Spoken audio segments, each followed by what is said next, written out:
It's Preview Thursday, game number 3, week number 3 of the college football season. The Ohio State Buckeyes' next opponent, the Tulsa Golden Hurricanes. Here to help us learn more about the next opponent for your Ohio State Buckeyes, Miss Kelly Hines from Tulsa World. You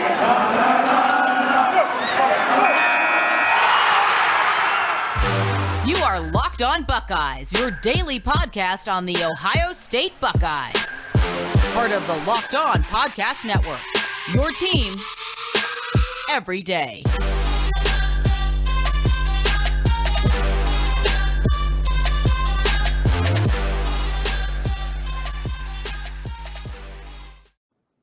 What is up, Buckeye fans? Welcome back to another episode of Locked On Buckeyes for the Locked On Podcast Network. I'm your host, Jay Stevens, also the host of the Jay Stevens Podcast. It is Thursday, September 16th in the year 2021. And no matter if you're listening to the audio version of the podcast or if you're watching us on YouTube or WKYC.com, I want to thank you for making Locked On Buckeyes a part of your day. On today's episode, we will be joined by Miss Kelly Hines, Tulsa football beat writer for Tulsa World, where she will help us get to know the next opponent for your Ohio State Buckeyes. The first time Miss Kelly and I did a show together, it was during the NC2A tournament leading up to the very first game that Ohio State played against Oral Roberts. After that tournament run that Oral Roberts had, she ended up getting and gaining another beat that she would be on. This one, the Oral Roberts basketball team. Her and I talk about that at the beginning of our show, but she goes on offense. We go on defense, talk about targeting as well, her thoughts on that rule and how it is called. All that and more in my conversation with Miss Kelly Hines about the Tulsa Golden Hurricanes, not Hurricanes, Golden Hurricanes football team. But before we get to that, I want to remind you to make sure you check out the Locked On Big Ten podcast, because there's simply no better place to get all the news on the Big Ten Conference than with Nate Dickinson and the Locked On Big Ten podcast. Follow the Locked On Big Ten podcast on the Odyssey app or wherever you get your fine podcast.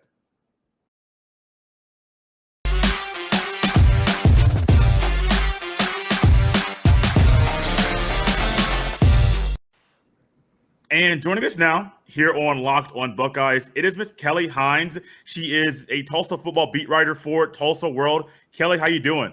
I'm doing good. Thank you for having me. Yeah, no problem. Leading up into us talking today, I was thinking about the last time you and I talked and how you and I were talking about the Oral Roberts Ohio State basketball game. I think we both thought that Ohio State would have played better and probably won the game.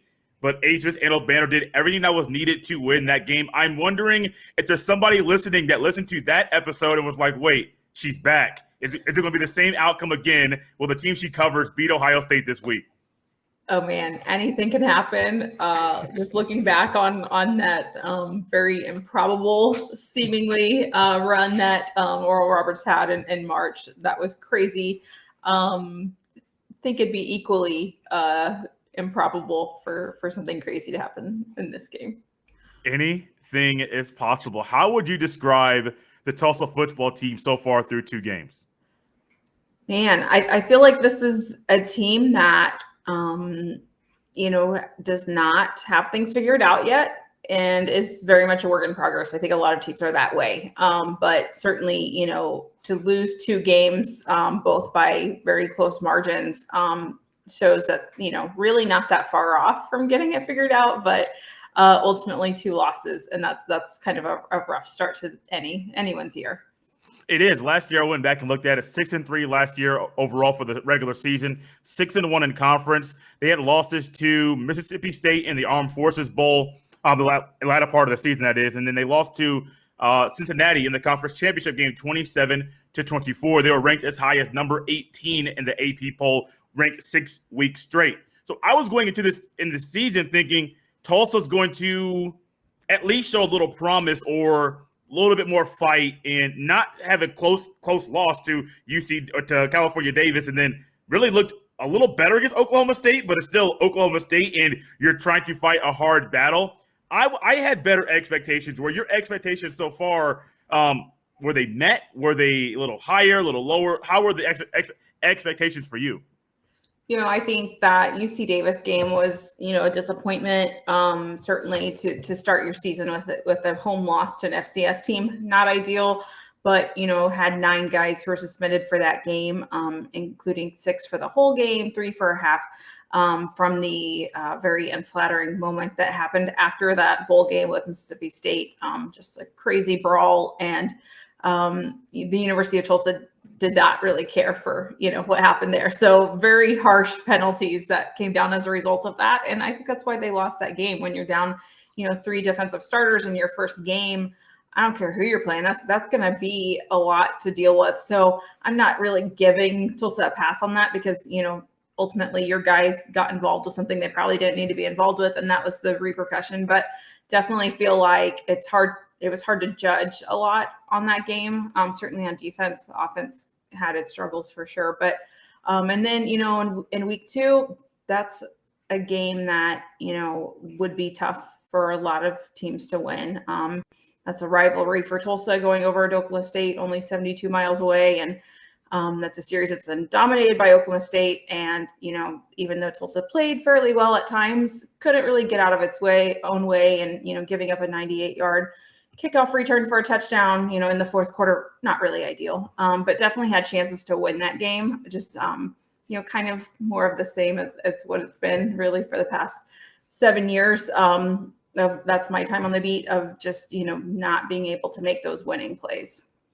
If I remember right, I went back and I was actually following along a little bit during the first game against UC Davis.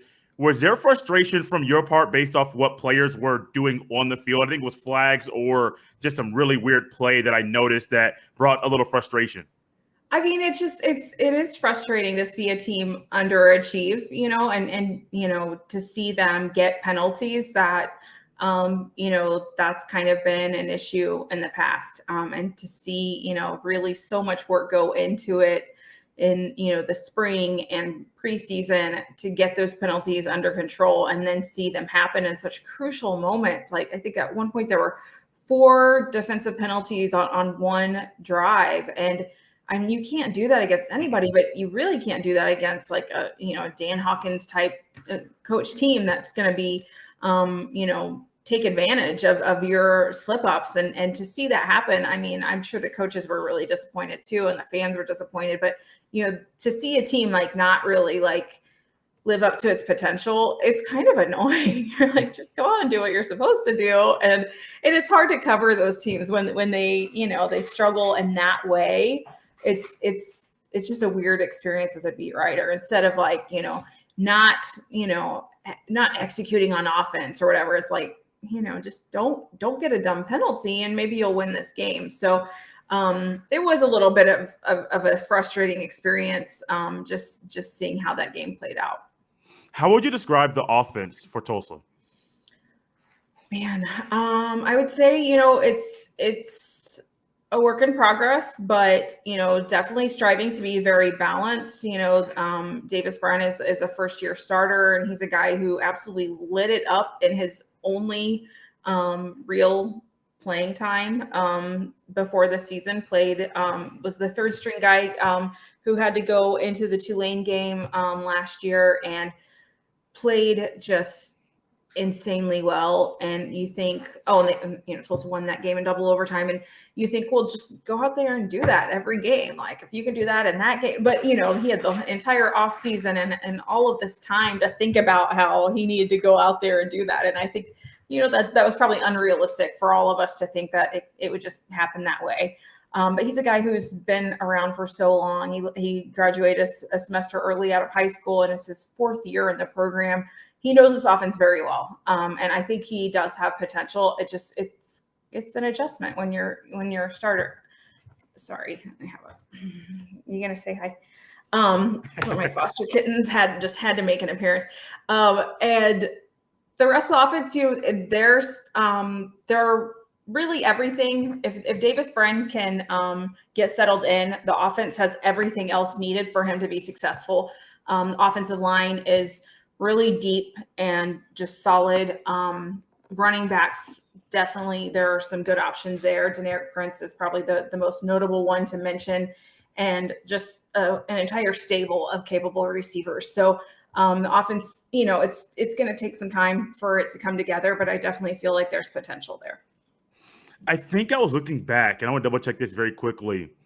I don't see any touchdown passes completed for him so far. I thought that was a typo when I was looking through the stats. Right. Is that a surprise? I think, maybe a little bit of a surprise. He's had some good moments, some good passes. It just, for whatever reason, those, he had a 40-yard pass that, got Tulsa into the red zone, and then that was last week, and had to run the ball in from there. It can be hard for this team to complete drives, to just have it all put together. But Davis has had some good moments even running the ball, and that's not really what he specializes in. I guess you could consider him to be dual threat because he has done it at times, but primarily he's going to be a passer. And when that doesn't work out at times, he has the ability to pick up some yards on the ground. But it's just been difficult for him to complete drives in that way. But yeah, the stats are kind of weird at this point because I think he's thrown 2 interceptions, maybe 2 I think, and no touchdown passes. That's kind of weird. It definitely is. What about the running backs? We have seen that in the past couple of games where Ohio State's defense, from the Minnesota running back Ibrahim Houmet, ended up getting hurt, and then last week against Oregon, the Ohio State defense had people believed it could be good, but there's still a lot of question marks, probably more questions about the defense through 2 games than anybody would have liked. Rushing game against Ohio State's defense, what kind of intrigues you about this matchup? It's kind of hard to get a good feel for things because, you look at Tulsa last week against Oklahoma State, which has a really good run defense, but not able to get much done. I mean, Davis Brin led the team with, I think, 37 rushing yards. I mean, it was just they weren't able to establish that at all. Whereas in the first game when, Davis threw some interceptions, had some, shaky moments, they relied on the run game, although that was, you can't just live with that completely. But, definitely there's potential there. I know how much of a challenge it's going to be to get anything going against a team like Ohio State. But, Deneric Prince is a transfer from Texas A&M. They're very high on him. He started last week, and, they're throwing to him, out the backfield. They're finding ways to get him involved. He had 5 catches for, I think, 50 yards, which doesn't sound like a lot, but, they were just trying to get anything going. And he is definitely going to be featured, prominently in this offense. And they have some other guys. Anthony Watkins transferred from Missouri. Shamari Brooks is a 5th-year guy, 6th-year guy, whatever he is now. They have some options. I just think it's going to be difficult to establish that early on. And if the run doesn't get going, it may be a very long day. It might be. Literally a long day. What phrase do you use to describe Tulsa's defense? I would say, just in general, the defense, I think is the strength of this team. I think that, oh my gosh, did you see that? He poked me right in the eye. Oh man. He's really just a lot. Oh my gosh, that was really painful. I think that the defense, when this team is winning games, you can almost always attribute it to the way that this defense has played. Doesn't get a lot of takeaways. They just, they're very solid, and they are just locked in from the get-go. And, did have, Justin Wright had a 55-yard pick 6 that was extremely important against Oklahoma State last week. But in general, they're not making those game-changing plays. They're just being really solid. And, I attribute so much of that to Joseph Gillespie's, his foresight to switch to a 3-3-5 defense, when at the time it was like, they're going to do what? Several years ago when he decided to do that, it just, I had never covered a team that had used that alignment. And now I can't imagine them doing anything else because it suits the personnel so well. And it's really been enjoyable to see the defense develop when they're bringing in the guys suited to what they're trying to do. So I feel like it's a defense that has a lot of really good pieces that work really well together, and they're very well coached. What are some names to know, players to know for the defense that Buckeye fans will want to know going into this game? I think so much of it starts up front.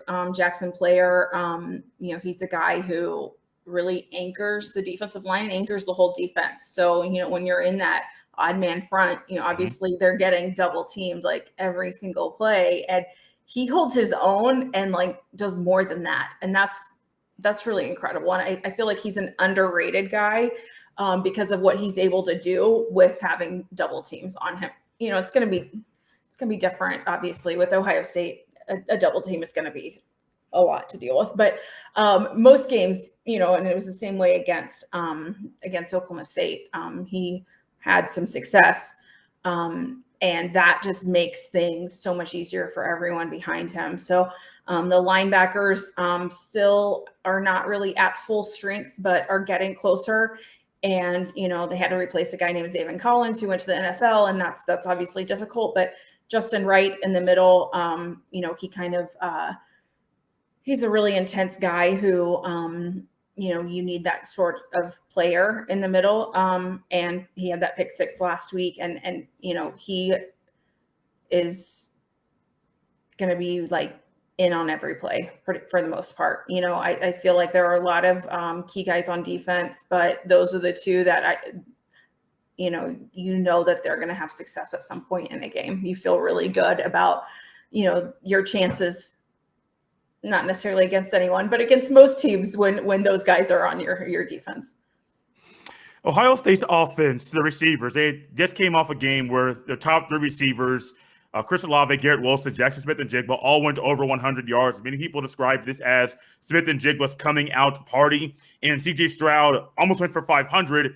And even if he didn't throw an interception, with as weird as the game was for Ohio State fans and for the defense and the offense at times, Ohio State still was they still had a chance to win the game. The receivers versus the Tulsa secondary. It will be close. Will it be tight? Will it be something where Buckeye fans will see success like last week? How do you view this matchup here?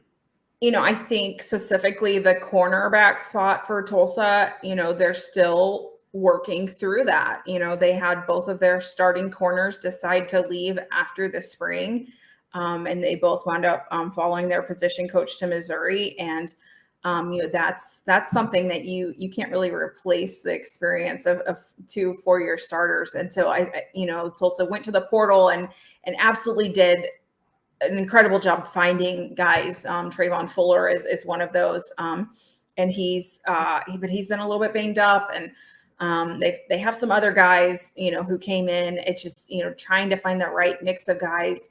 And that's been a challenge in the early going, and that's been against UC Davis and Oklahoma State. No offense to them at all, but, they don't have, what are presumably like 4 or 5 star guys that Ohio State has on their roster at receiver. So I think that's going to be a huge challenge. Another element to it that's not great for Tulsa is, Tulsa's safety, Kendarren Ray, is going to miss the first half Saturday because of a targeting penalty that happened in the second half of the Oklahoma State game. That hurts big time. Like, there's no way around that hurts. So I definitely feel like, particularly in the first half, it's going to be tough. And, obviously guys can make plays and do unexpected things, but I definitely feel like that secondary is going to be targeted like early and often. I wasn't going to do this, but you mentioned the targeting rule, and everybody has their own specific thoughts about, do they like it, do they not? Should it be a flagrant 1, flagrant 2 like the NBA, or should just college football have one rule and just alter what is there? How do you view how this rule is called game by game? It's just so hard. I mean, there are many times when, I'll see a play at a game I'm covering in person, or I'll see it on TV and I'm like, oh yeah, that's definitely targeting, or, oh yeah, no, that's not targeting. And it's almost like at least half the time I'm wrong. Either wrong or just, that's how it turns out. It's just, nobody knows what targeting is anymore. And It's difficult when it is such a judgment call and it affects things, to that extent. To see, especially, gosh, I don't like it in the first half either, but when you see something happen early in the second half of a game and know that, that doesn't just affect like crucial moments of that game, but to see it carried over into the next, I hate it when it's not clear cut and there's so much at stake. You take away for most teams, you take away a guy for close to a full game and it affects things. And I understand, why it's important for there not to be some of those, shots and those moments in games that you're like, we could really do without that. But I just hate to see it, especially after last season when,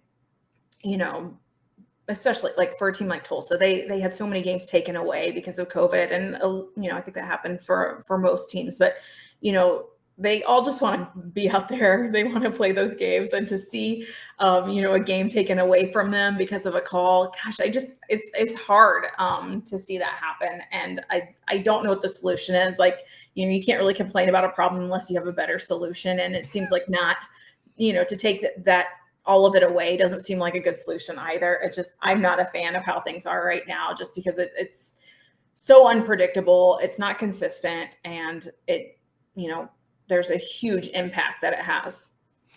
Very true. Last question for you, piggybacking and continuing the targeting fact. I understand Tulsa's had some impact from targeting calls. How has Tulsa been impacted, and how have they responded when they lose a guy for the rest of that half and maybe the first half of the very next game?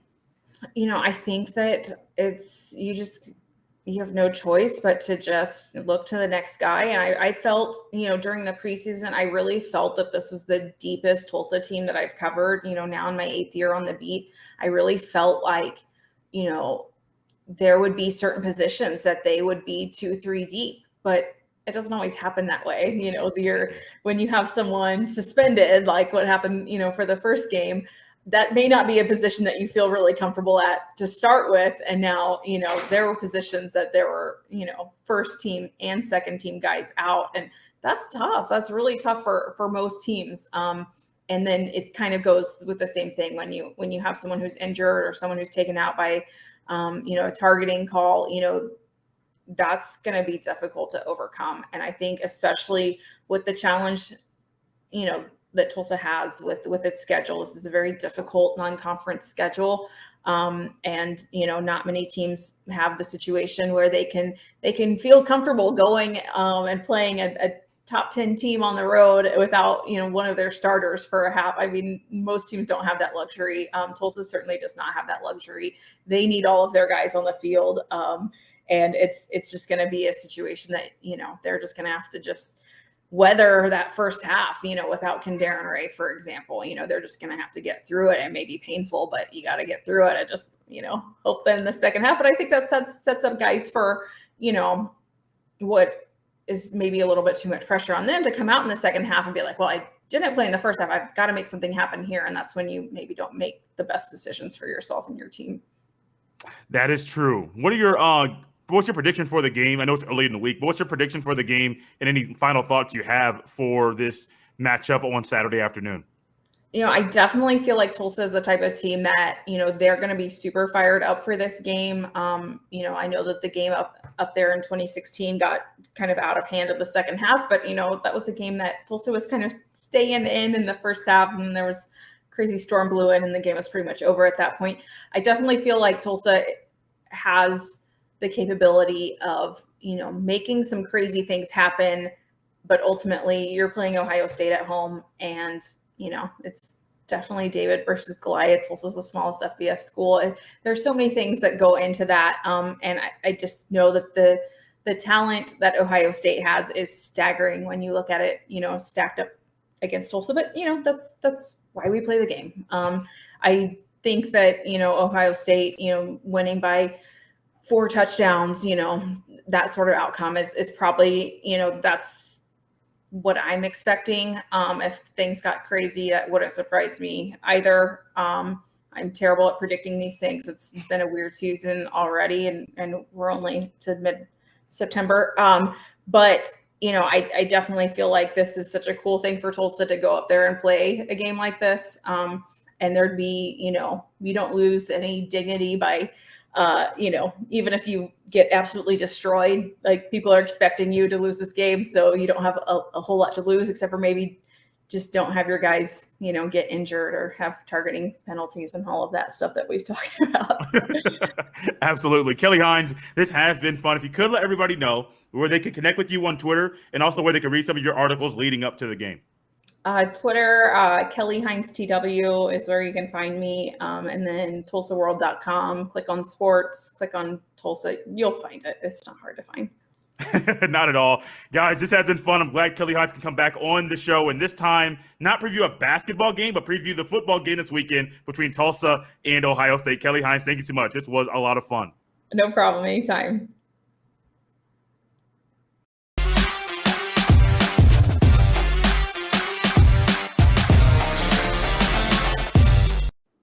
And that's all she wrote. Once again, I want to thank Miss Kelly Hines from Tulsa World for coming on and helping us learn more about Ohio State's next opponent on the football field. As always, you can follow me on Twitter at jstevens07. You can send your emails to jstevens317@gmail.com. You can also text me 850-462-5442 as well. Let's keep the conversation going outside of the space of this here podcast. Coming up tonight at 7 p.m. Eastern Standard Time will be a live show. Like I mentioned a couple days ago, looking to do 3 live shows a week. Tuesday evening at 7, Thursday evening at 7, and then a live post-game show approximately 30 minutes after the conclusion of the football game Ohio State plays that weekend. A lot of stuff going on, a lot of stuff changing. The live shows will be exclusively on YouTube. Go to YouTube, search Locked On Buckeyes, hit the subscribe button, and hit the bell for the notifications so you are alerted every time a new video goes live on the channel. Before we close up shop, I want to remind you that betting on the Ohio State Buckeyes doesn't have to be a guessing game. If you listen to the new Locked On Bets podcast hosted by your boy Q and handicapping expert Lee Sterling. Get daily picks, blowout specials, wrong team favorite picks, and Lee Sterling's lock of the day. Follow the Locked On Bets podcast brought to you by betonline.ag wherever you get your fine podcast.